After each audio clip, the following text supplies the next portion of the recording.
Gracias a cada uno de los hermanos que han hecho posible el tiempo para poder estar en esta plataforma. Seamos todos bienvenidos para seguir con el libro de Marcos, el capítulo 7.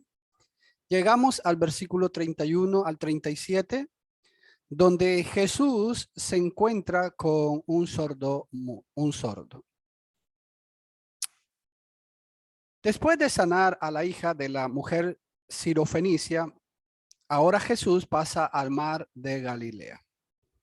En la lección anterior vimos cómo Jesús se encontró con esta mujer, la fe que ella tuvo, los obstáculos que ella tuvo que vencer para que su hija fuera sanada. Después de esta maravillosa escena, pues Jesús ahora se va a encontrar con otra persona enferma.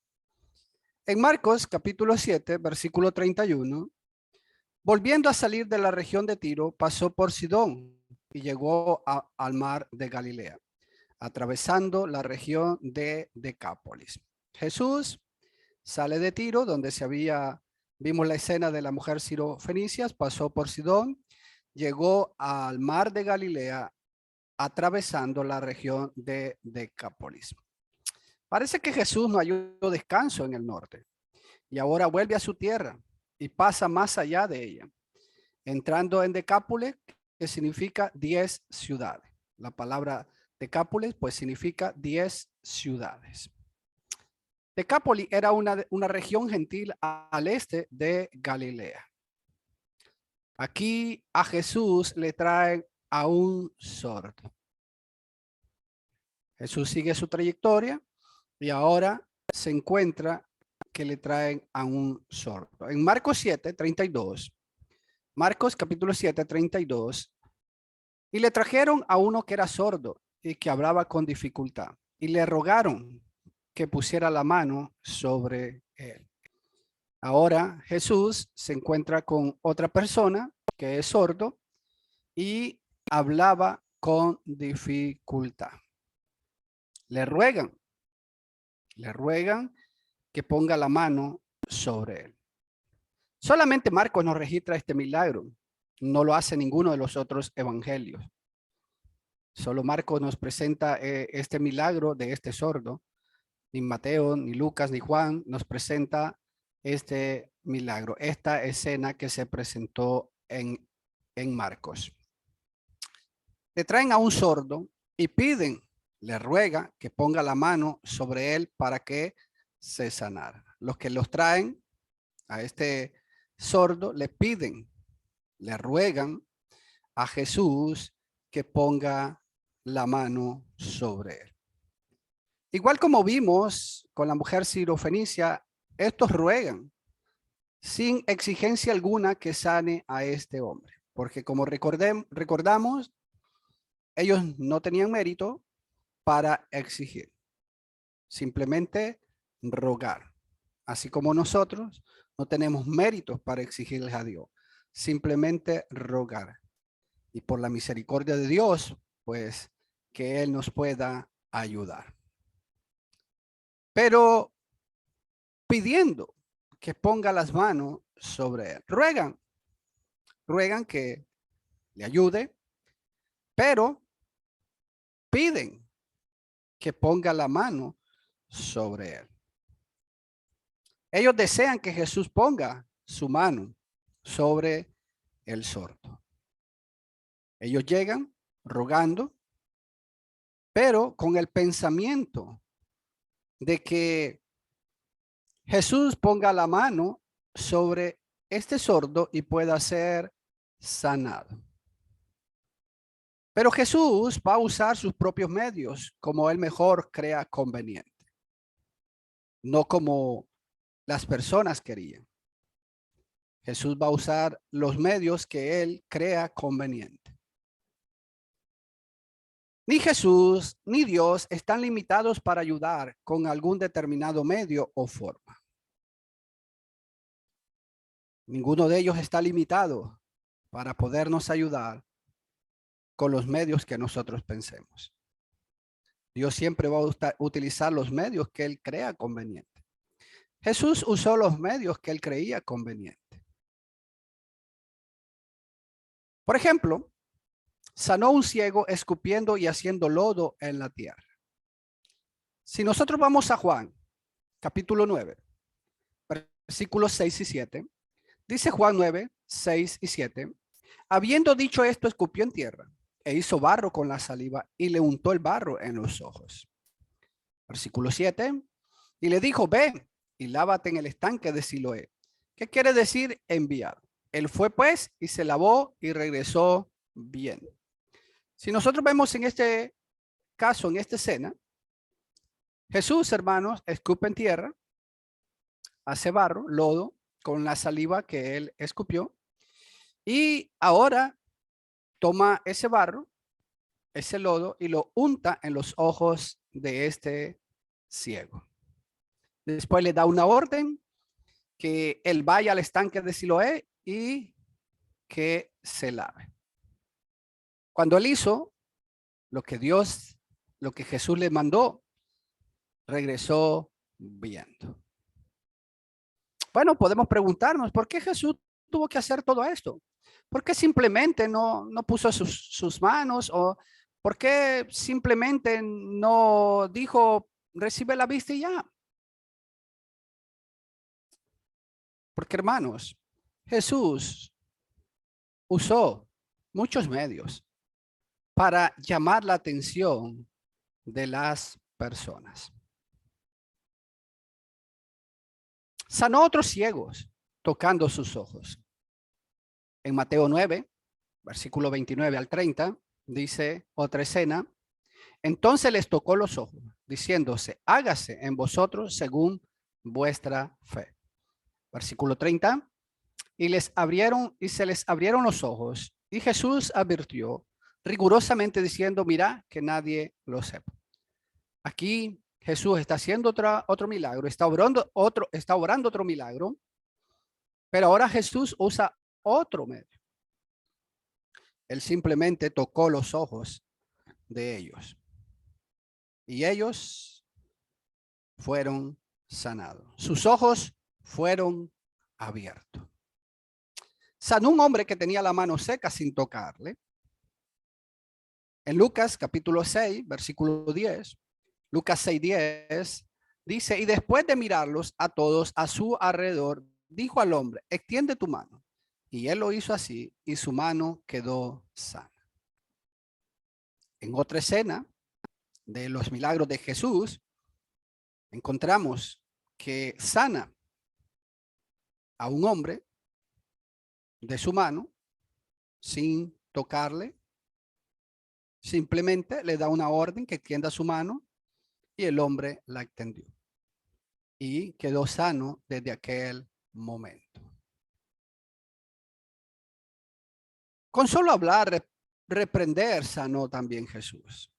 Por ejemplo, en Lucas 9:42. Lucas 9:42. Cuando éste se acercaba, el demonio lo derribó y lo hizo caer con convulsiones. Pero Jesús reprendió al espíritu inmundo y sanó al muchacho y se lo devolvió a su padre.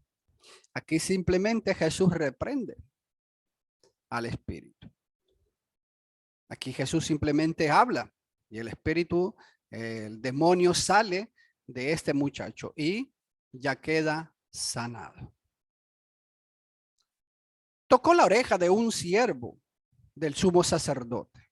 Cuando van a apresar a Jesús, recordamos que Pedro saca su espada y le corta la oreja a un siervo del sumo sacerdote. En Lucas 22, versículos 50 y 52, y uno de ellos hirió al siervo del sumo sacerdote y le cortó la oreja derecha. Versículo 51. Respondió Jesús, dijo, deteneos, basta de esto, y tocando la oreja al siervo lo sanó. Le cortó la oreja. Y Jesús solamente tocó la oreja y lo sanó. Le restauró la oreja. Versículo 52. Entonces Jesús dijo a los principales sacerdotes y a los oficiales del templo y a los ancianos que habían venido contra él: ¿habéis salido con espadas y garrotes como con un ladrón, contra un ladrón? Bueno, aquí estoy, dice Jesús. Yo he estado en el templo, yo no me estoy escondiendo de nadie, y ustedes vienen aquí con todo tipo de artefactos, espada, garrotes, como con un ladrón. Pero aquí vemos, hermanos, que Jesús sanó a ese hombre con tocar su oreja. Vemos que Jesús sanó de muchas maneras. No tenía una manera específica de sanar, porque Jesús no está limitado. No está limitado a una sola manera de sanar. Posiblemente los que llevaron a este sordo pensaban de la misma manera que Naamán pensaba. ¿Cuál era la manera de Naamán? Segunda de Reyes, segundo libro de Reyes, el capítulo 5, versículo 11, dice la escritura: pero Naamán se enojó y se iba diciendo: he aquí yo pensé, seguramente él vendrá a mí y se detendrá e invocará el nombre del Señor, su Dios. Moverá su mano sobre la parte enferma y curará la lepra. Bueno, sabemos la lección de Naamán. Era un hombre leproso. Llegó al profeta. El profeta le dijo que el profeta ni salió. Envió a su siervo, Giesipa, y le dijo: ve a zambullirte 7 veces. Pero Naamán traía una idea. Naamán traía un pensamiento. Él venía pensando, dijo: bueno, voy a llegar. Él va a salir, se va a detener, va a orar al Señor y voy a quedar sano. Cuando no fue como él pensaba, como él creía, se fue enojado. Iba enojado. Lamentablemente muchas veces nos enojamos cuando las cosas no se hacen como nosotros queremos o pensamos. Hay veces le pedimos a Dios algo y como no sucede como nosotros queremos, pues nos molestamos, nos enojamos. En Marcos, el capítulo 7, versículo 33. Marcos 7:33 dice: entonces Jesús, tomándolo aparte de la multitud a sola, le metió los dedos en los oídos y escupiendo le tocó la lengua con la saliva. Bueno, ¿qué quería la gente? Quería que Jesús pusiera sus manos y ya sanara. Pero Jesús no hace eso. Jesús hace lo que él cree conveniente. Y Jesús aparta a este hombre de la multitud, metió los dedos en sus oídos, después se escupió y le tocó la lengua con la saliva. Aquí no es que Jesús hace lodo como lo hace con el ciego de Juan. Aquí Jesús solamente lo toca con la saliva. Jesús hizo sus milagros bajo diferentes circunstancias. No tuvo un modo específico para obrar los milagros. Aunque a veces sanaba públicamente y a veces de lejos, también lo hacía aparte del público.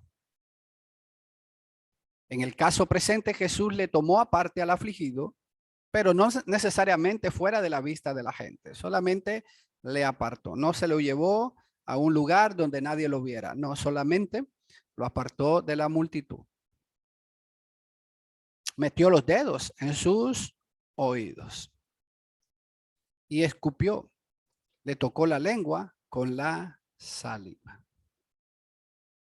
Fíjense, hermano, podríamos decir, son métodos que nosotros no entendemos por qué hace eso Jesús. ¿Qué significado tiene que Jesús meta los dedos en los oídos de este hombre?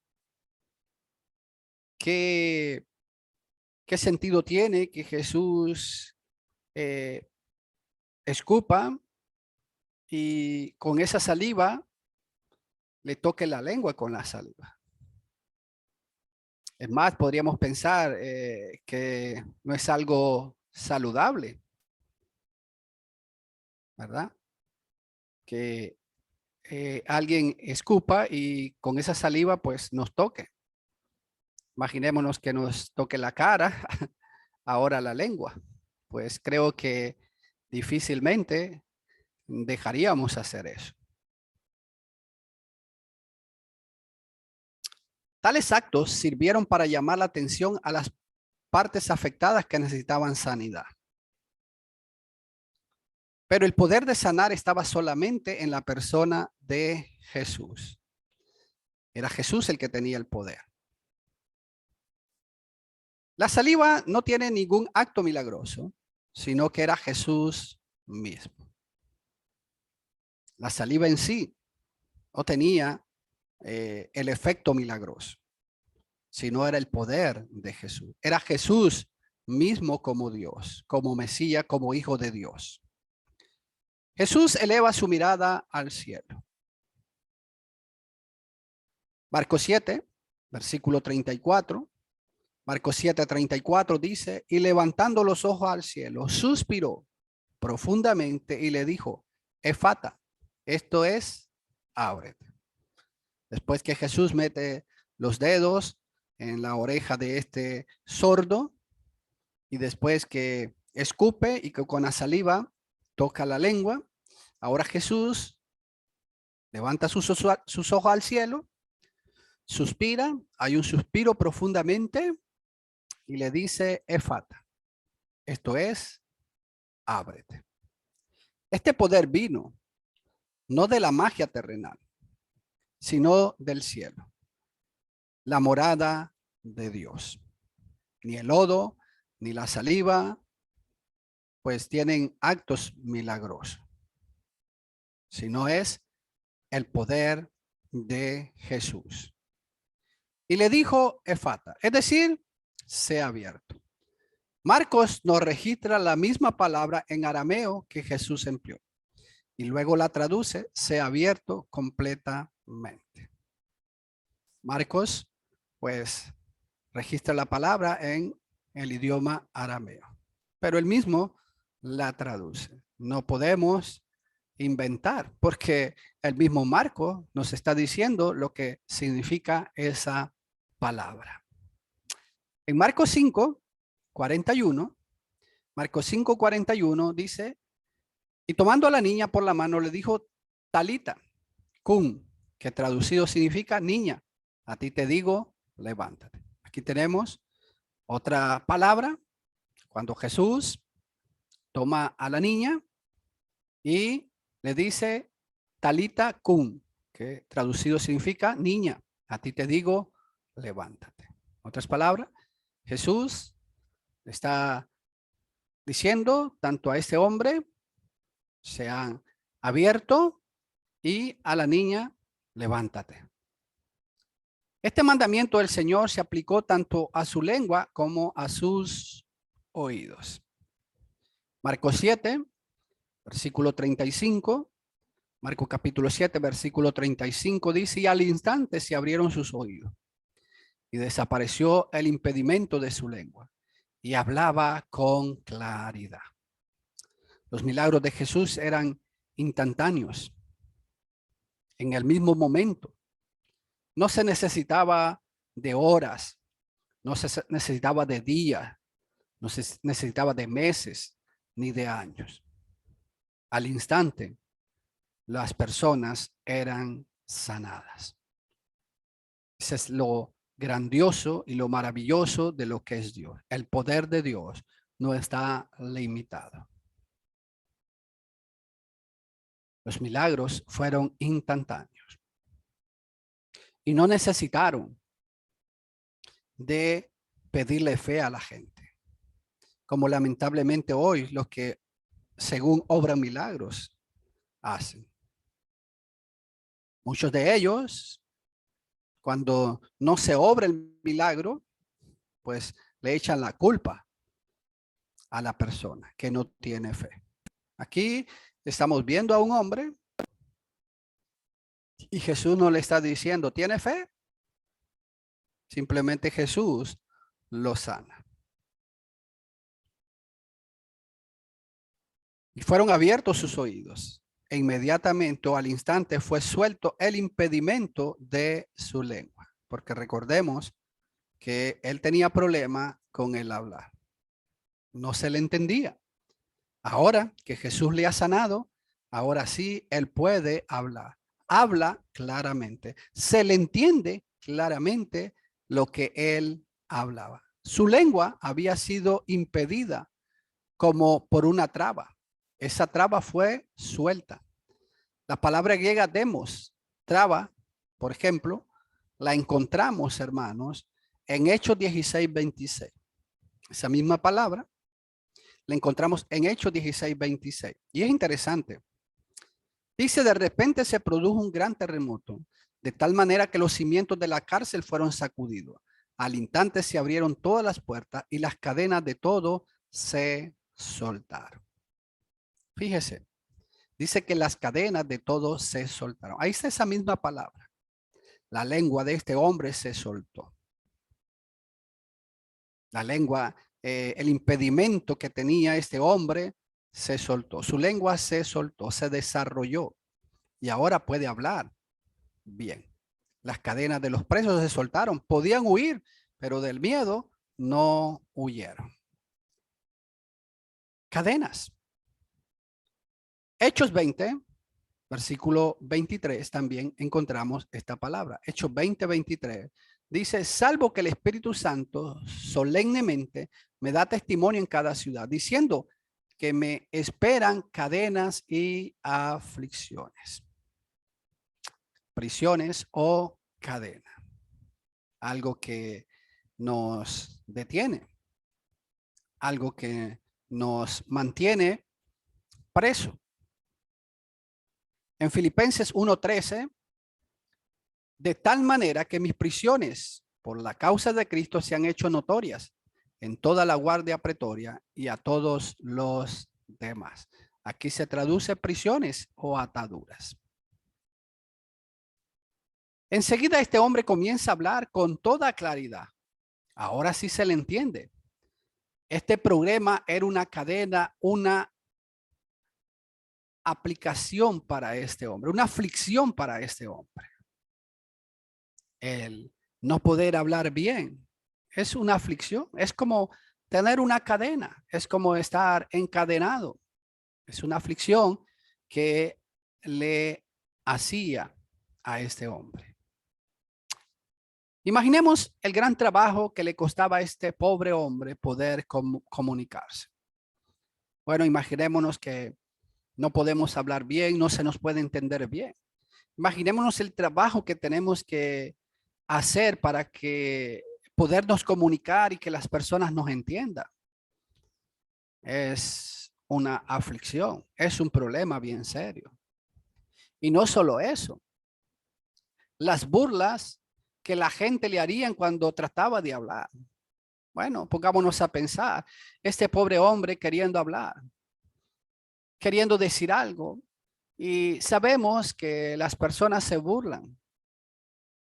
Bueno, imaginemos la vergüenza de este pobre hombre al no poderse comunicar bien, no poder hablar bien, no poderse expresar bien, lo difícil que sería para él, el trabajo que le costaba para poder comunicarse, poder expresar palabras claras y entendibles. Y además de eso, la burla de la gente. La gente haciendo burla hacia esta persona. Era una aflicción, era un impedimento grande para este hombre. Pero ahora, ese impedimento, esa aflicción se le ha quitado. Esa aflicción ya no está en él. Ahora puede expresarse claramente, entendiblemente. Qué gran bendición. De la misma manera, hermanos, nosotros éramos esclavos del pecado. El pecado nos esclavizaba, nos tenía esclavizado. Y al venir a Jesús fuimos sido libertados del pecado. Cristo nos libertó de esa aflicción, como es el pecado. Recordemos el caso de Moisés. En Éxodo 4, versículos 10 y 11. Éxodo 4, 10 y 11 dice: entonces Moisés dijo al Señor: por favor, Señor, nunca he sido hombre elocuente, ni ayer, ni en tiempos pasados, ni aún después de que has hablado a tu siervo, porque soy tardo en el habla y torpe de lengua. Cuando Dios está mandando a Moisés al faraón para libertar, para sacar a su pueblo de Egipto, Moisés comienza a poner excusas. Y una de las excusas que él pone es que él es torpe de habla. Podríamos decir, era tartamudo Moisés. Y ahora imaginémonos a Moisés ir ante el faraón y expresarse ante el faraón. Las burlas que podía recibir Moisés. Y él dice: Señor, yo no sé hablar bien, yo no sé expresarme bien. Me cuesta poder hablar claramente. Versículo 11. Y el Señor le dijo: ¿quién ha hecho la boca del hombre? ¿O quién hace al hombre mudo o sordo? ¿Con vista o ciego? ¿No soy yo el Señor? Bueno, Moisés pone la excusa de que no puede hablar bien, de que no puede expresarse bien. Como que Dios no lo sabía. Moisés pone a Dios como que Dios no sabe que él es tartamudo. Moisés está poniendo a Dios como que Dios no sabe cuál es su impedimento. Y ahora Dios le contesta que vaya, que vaya. También lo vemos en el apóstol Pablo. El apóstol Pablo también tenía este problema.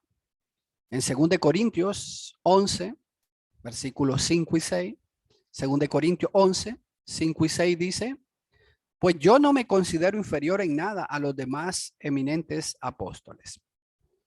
Versículo 6. Pero aunque yo sea torpe en el habla, no lo soy en el conocimiento. De hecho, por todos los medios os lo he demostrado en todas las cosas. Pablo, muchos lo estaban viendo como inferior. Muchos lo estaban catalogando que no era apóstol verdadero por su forma de hablar, por su forma de expresarse. Pero Pablo dice: sí, soy torpe, posiblemente tartamudo en el habla, pero en el conocimiento, claro que no. Porque el conocimiento, lo que Pablo sabía, no era de él, era el Espíritu Santo, así como también había revelado a los otros apóstoles, era el Espíritu Santo. Y por eso Pablo no era inferior a ellos, aunque su hablar, pues, no era de la mejor manera, la manera de expresarse, pues, por su problema que él tenía. Jesús ahora le da una orden a este hombre. Ahora que Jesús sana a este hombre, ahora Jesús le da una orden. Volvamos a Marcos capítulo 7, versículo 36. Marcos 7, 36 dice: y Jesús le ordenó que a nadie se lo dijera, pero mientras más se lo ordenaba, tanto más ellos lo proclamaban. Ahora Jesús le ordena a este hombre que no se lo diga a nadie, que se quede quieto, que se esté callado, que no vaya a andarlo divulgando. Pero este hombre no lo hace. Lo salió a proclamar, lo salió a anunciar. Jesús daba sus órdenes según las circunstancias del momento y conforme al bien de su plan de obra en su ministerio personal. A veces, mucha publicidad en cierta parte y en cierto tiempo habría obrado en contra de su plan de obra, incitando al enemigo a proseguir sus intenciones de matarle. Porque recordemos que los judíos pues querían matar a Jesús. Esas eran sus intenciones. Y por eso muchas veces Jesús no quería que su fama se propagara tan rápido, porque eso pues podía afectar más su ministerio. Pero lamentablemente los hombres ignoraban e ignoran la sabiduría y mandamientos de Dios. Y llevan a cabo más bien la propia suya. Lamentablemente, los hombres pues ignoran muchas veces lo que Dios nos manda. Ignoramos lo que Dios nos manda, pensando y actuando de acuerdo a lo que nosotros creemos o a lo que nosotros deseamos. No somos más sabios que Dios. Cuando Dios ordena algo, simplemente debemos de cumplirlo. Cuando Dios nos manda algo, nos ordena algo, debemos de cumplirlo. No querramos ser más sabios que Dios. No querramos ser más inteligentes que Dios.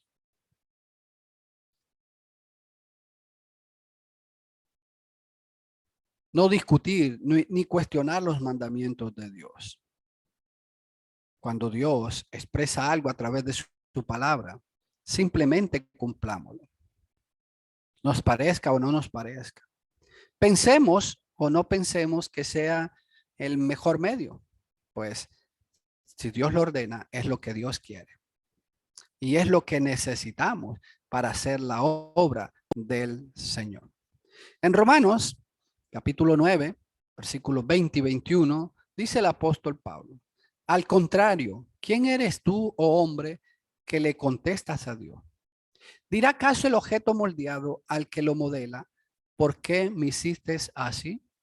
Fíjese la comparación que el apóstol Pablo hace de aquel hombre, aquel alfarero, que comienza a moldear el barro, comienza a hacerlo en sus manos. ¿Podrá el barro, el lodo, decirle al que lo está moldeando: no quiero ser así, no me hagas de esa manera? Claro que no. El hombre tiene el poder, tiene la facultad sobre ese barro que tiene en sus manos para hacer lo que él quiera. Dios tiene la facultad, tiene la autoridad sobre cada uno de nosotros. Versículo 21. ¿O no tiene el alfarero derecho sobre el barro de hacer de la misma masa un vaso para uso honorable y otro para uso ordinario? Claro que sí. El alfarero puede hacer lo que él quiera con el barro. Puede hacer una escultura bonita o puede hacer una olla. Él tiene todo el derecho de hacer lo que él desea. De la misma manera Dios con nosotros, hermano. Dios ordena, nosotros simplemente tenemos que obedecer. No podemos ni debemos contender con los mandamientos de Dios. Simplemente cumplirlos, nada más. Porque hacerlo es contender, es cuestionar a Dios.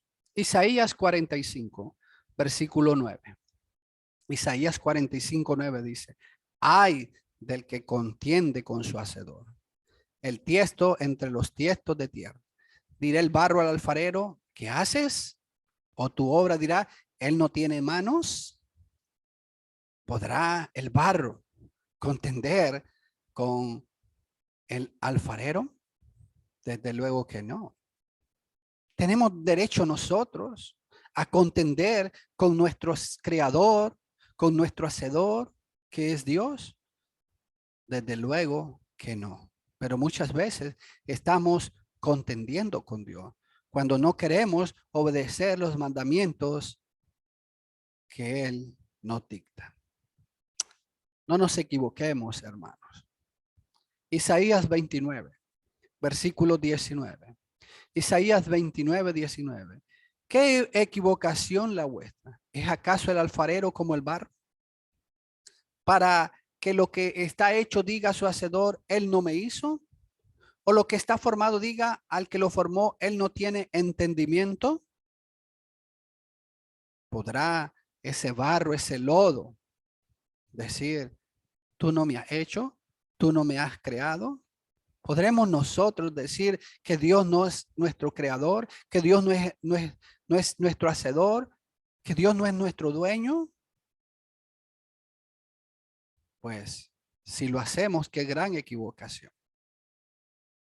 Porque Dios es nuestro creador y no podemos contender con él. Solamente somos barros en las manos de Dios. Y Él es el que nos moldea. Y nos moldea a través de su palabra. Simplemente tenemos que obedecer. Isaías 64:8. Isaías 64, versículo 8, dice el profeta, mas ahora, oh Señor, tú eres nuestro Padre, nosotros el barro, y tú nuestro alfarero, obra de tus manos somos todos nosotros. Es lo que tenemos, hermanos, que entender y comprender y aceptar. Dios es nuestro Padre. Nosotros solamente es como el barro en sus manos. Él es nuestro alfarero y somos obras, hechuras de sus manos, porque nosotros no podíamos crearnos a nosotros mismos. Tuvimos que ser creados y ese creador fue nuestro Dios. Y por eso no podemos contender contra Dios. No podemos discutir contra Dios. Tenemos que obedecer. Tenemos que cumplir lo que Él nos manda. Jeremías 18, versículo 6. Jeremías 18:6 dice, ¿no puedo yo hacer con vosotros, casa de Israel, lo mismo que hace este alfarero? Declara el Señor. He aquí como el barro en manos del alfarero, así sois vosotros en mi mano, casa de Israel. Bueno, Dios le dice al pueblo de Israel que Él puede hacer lo que Él quiera. Él puede mandarle lo que Él desea. Porque Él es nuestro Señor. Somos barros en las manos del alfarero que es Dios. Y Él nos está moldeando como Él desea. No puedo ser más sabio que Dios. Pero muchas veces contendemos con Dios. Muchas veces no queremos cumplir la orden de Dios, hermano. Dios nos está moldeando con un espíritu amable y apacible, pero muchas veces nosotros no queremos. Y le estamos diciendo a Dios, yo no quiero ser así. El barro diciendo al alfarero, yo no quiero que me hagas así. ¿Cuántos hermanos dicen, este es mi carácter, esta es mi forma de ser y no voy a cambiar? Pues sí, si Él no quiere, no va a cambiar. Pero recuerde que estamos contendiendo contra Dios. Podemos mencionar muchos ejemplos de cómo contender con Dios.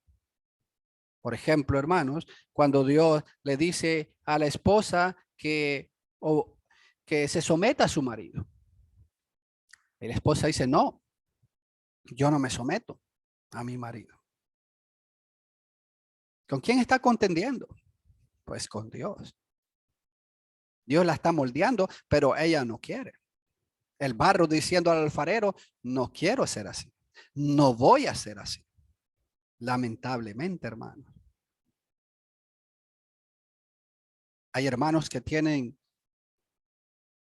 muy buena voz para dirigir cantos y tienen la facilidad de dirigir cantos, pero no desarrollan y no quieren usar ese talento. Ellos quieren predicar, quieren enseñar, cuando realmente tal vez no tienen ese talento. Estamos contendiendo contra Dios. El barro diciendo al alfarero, no, yo no quiero eso. Cuidado, hermanos. estamos contendiendo contra Dios. Cuidado, no estamos obedeciendo los mandamientos de Dios, las órdenes que Dios nos da. No podemos ni debemos en ningún momento ni en ninguna circunstancia contender contra Dios, hermano. No lo hagamos por nuestra salvación. Al contrario, debemos obedecer siempre como Él lo demanda, como Él lo dice. Debemos de ser como Felipe. Felipe fue barro en manos de Dios. En Hechos, capítulo 8, versículos 26 y 27, Felipe está en Samaria, hermanos. Y la ciudad se está convirtiendo. La ciudad está obedeciendo al evangelio. Pero ahora viene una orden para Felipe. En Hechos 8, versículo 26. Un ángel del Señor habló a Felipe diciendo, levántate y ve hacia el sur, al camino que desciende de Jerusalén a Gaza. Este es un camino desierto. Fíjese, hermano. Felipe está predicando en Samaria. La gente está oyendo, la gente está obedeciendo. Y ahora un ángel del Señor le da una orden y le dice que se levante de ahí, que se vaya al sur, a ese camino que desciende de Jerusalén a Gaza. Es un camino desierto, hermano. Bueno, ¿qué hubiéramos pensado nosotros? ¿Qué hubiéramos hecho nosotros, hermano? Imaginémonos que en la ciudad que estamos predicando, la gente está escuchando, tenemos mucho contacto, la gente está obedeciendo al evangelio y en ese momento el Señor dijera, vete a otro lugar, a un desierto, a un camino desierto. Bueno, lo primero que yo podía decirle, Señor, pero ¿qué voy a hacer a un camino desierto? Mira, Señor, aquí la gente está obedeciendo al evangelio. Pero, ¿qué hace Felipe, hermanos? Se le dio una orden que tenía que cumplir inmediatamente. ¿Qué hizo Felipe?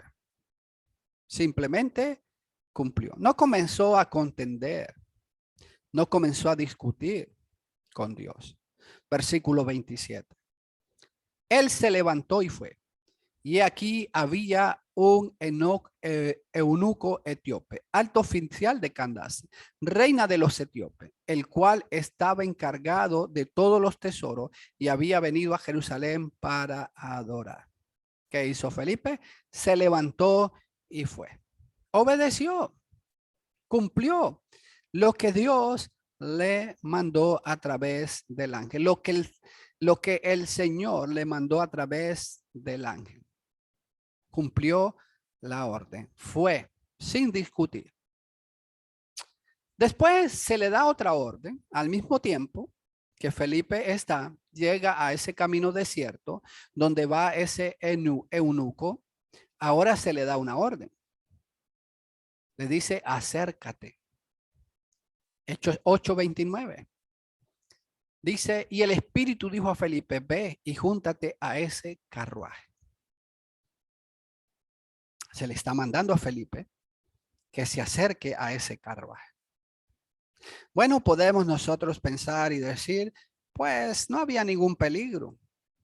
¿Cuál era el problema de que Felipe se acercara? Sí, hermano, había peligro. Felipe podía perder su vida. No era tan fácil cumplir esta orden. Pareciera fácil, acércate. Ve, acércate. No era fácil, hermano. Recuerda, es un camino desierto. Es un alto oficial. Había muchos ladrones. Imaginémonos acercarnos a un carruaje, pues nos pueden matar. Podemos perder la vida. Y la vida de Felipe estaba en riesgo en ese momento. ¿Qué hizo Felipe? Cumplió. Versículo 30. Cuando Felipe se acercó corriendo, le oyó leer al profeta Isaías y le dijo, ¿entiende lo que lees? Fíjese, hermano, que Felipe no está pensando diciendo, hey, me pueden matar. Si yo me acerco a ese carruaje, me pueden matar, puedo perder mi vida. No, cuando le dicen, ve, júntate, Felipe va y se acerca corriendo. Imagínense, más peligroso todavía, hermanos, para que perdiera su vida. Pero Felipe simplemente cumplió, simplemente obedeció. Cuidado, hermanos, estamos luchando contra Dios al no cumplir sus mandamientos, al estar desobedeciendo los mandamientos de Dios. Estamos luchando contra Dios. En Hechos capítulo 5, versículo 39, el consejo que le da Gamaliel a los judíos. Pero si es de Dios, no podréis destruirlo. No sea que os halléis luchando contra Dios. El consejo de Gamaliel a los judíos le dijo, déjalo, déjalo. Y le puso dos ejemplos. Si no es de Dios, eso va a desaparecer. Si no es de Dios, eso va en unos meses, en unos días, eso va a desaparecer. Pero si es de Dios, cuidado, no le podrán destruir. Y es cierto, no pudieron porque era de Dios. Y le dice, no sea que os halléis luchando contra Dios. No sea que estén luchando contra Dios, que estén en contra de Dios. ¿Y quién va a vencer a Dios? Pues nadie. Hermanos, cuando desobedecemos los mandamientos de Dios, estamos luchando contra Dios y no somos más fuertes que Él. Seamos obedientes siempre. A Dios le agrada que hagamos su voluntad, que seamos obedientes. En Eclesiastés, el capítulo 1, Eclesiastés 5:1, dice, guarda tus pasos cuando vas a la casa de Dios y acércate a escuchar en vez de ofrecer el sacrificio de los necios, porque estos no saben que hacen el mal. Debemos, hermano, acercarnos a escuchar. La fe viene por el oír.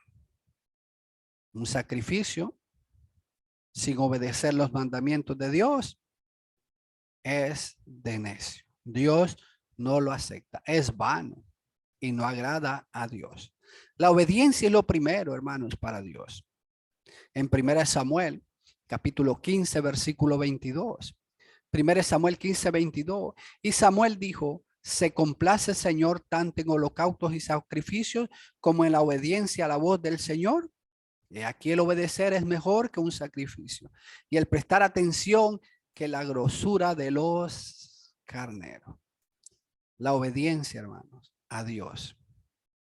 Seamos siempre obedientes a Dios, aunque tal vez sus mandamientos no nos parezcan, no los entendamos, pero es lo que Dios ha mandado. La gente se asombró del milagro.